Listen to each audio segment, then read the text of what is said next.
আসসালামু আলাইকুম। এটিএন বাংলা সংবাদে সবাইকে স্বাগত জানাচ্ছি শান্তা ইসলাম। আনসার সদস্যদের পর এবার রাজধানীর রাস্তায় নেমে বিক্ষোভ করেছেন প্যাডেল চালিত রিকশা চালকরা।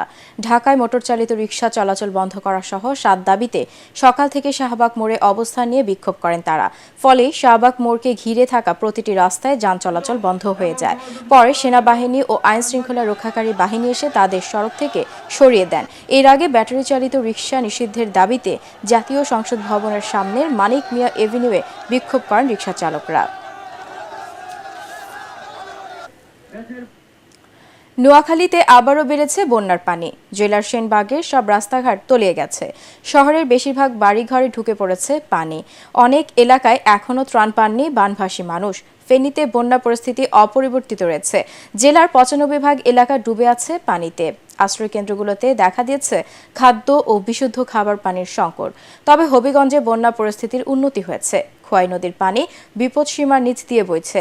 পানি উন্নয়ন বোর্ড জানিয়েছে, সকালে খোয়াই নদীর পানি শায়েস্তাগঞ্জে 447 সেন্টিমিটার এবং হবিগঞ্জের মাসুলিয়ায় 255 সেন্টিমিটার বিপদসীমার নিচ দিয়ে প্রবাহিত হচ্ছে। জেলায় 30টি ইউনিয়নের 17,685টি পরিবারের 70,240 জন মানুষ বন্যায় ক্ষতিগ্রস্ত হয়েছে। এই মুহূর্তে নোয়াখালীর মাইজদীতে আছেন মুশফিকুর রহমান। সেখানকার বন্যা পরিস্থিতির খবর জানাচ্ছেন তিনি। নোয়াখালীর বেগমগঞ্জের একলাসপুর এলাকায় রয়েছি। পানির মধ্যে ভাসছি একটা নৌকোতে করে। এই এলাকাতে এত পরিমাণে পানি কখনোই দেখেনি মানুষ। আমরা কথা বলেছি 80 বছরের ঊর্ধ্ব বয়স্ক যারা আছেন তাদের সাথে এবং যুবকদের সাথেও। তারা বলেছেন যে তাদের বয়সে অন্ততপক্ষে এরকম পানি দেখেনি।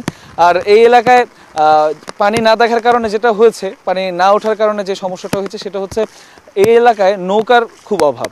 এর ফলে ত্রাণ নিয়ে যারা আসছেন তারা কিন্তু নৌকার অভাবে আটকে পড়া যে মানুষরা আছে বা দূর দূরান্তে যে আশ্রয় কেন্দ্রগুলো আছে সেইখানেও কিন্তু সঠিকভাবে পৌঁছাতে পারছে না। আর কিছু কিছু বাড়িঘর আছে সেগুলো কিন্তু বুক পানি পর্যন্ত বা গলা পানি পর্যন্ত ডুবে গেছে। এর ফলে যেটা হয়েছে তাদেরকে জরুরিভাবে উদ্ধার করা প্রয়োজন।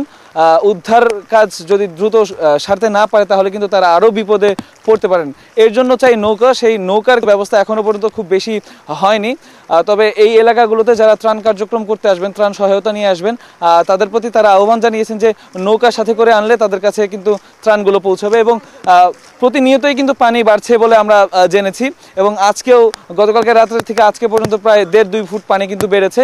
এবং পানির সাথে যেই সবচেয়ে বড় বিপত্তি যেটা হয়েছে সেটা হচ্ছে বৃষ্টি। গতকাল রাত থেকে আজ পর্যন্ত কিন্তু ভারী বৃষ্টি হচ্ছে এবং কখনোই কিন্তু বৃষ্টি থামছে না, গুড়ি গুড়ি হলেও কিন্তু বৃষ্টি হচ্ছে। এর ফলে যেটা হচ্ছে মানুষজন যে একটু বাইরে যাবে বা কারো কাছে সাহায্য আবেদন করবে সেই ব্যাপারটাও কিন্তু তারা করতে পারছে না। এর ফলে বেশ দুর্ভোগে রয়েছে এই এলাকার মানুষ। পরবর্তী সংবাদ দেখার আমন্ত্রণ জানিয়ে এখনকার মতো শেষ করছি। এটিএন বাংলা সংবাদ ইউটিউবে দেখতে ব্রাউজ করুন youtube/ATN Bangla News। ধন্যবাদ।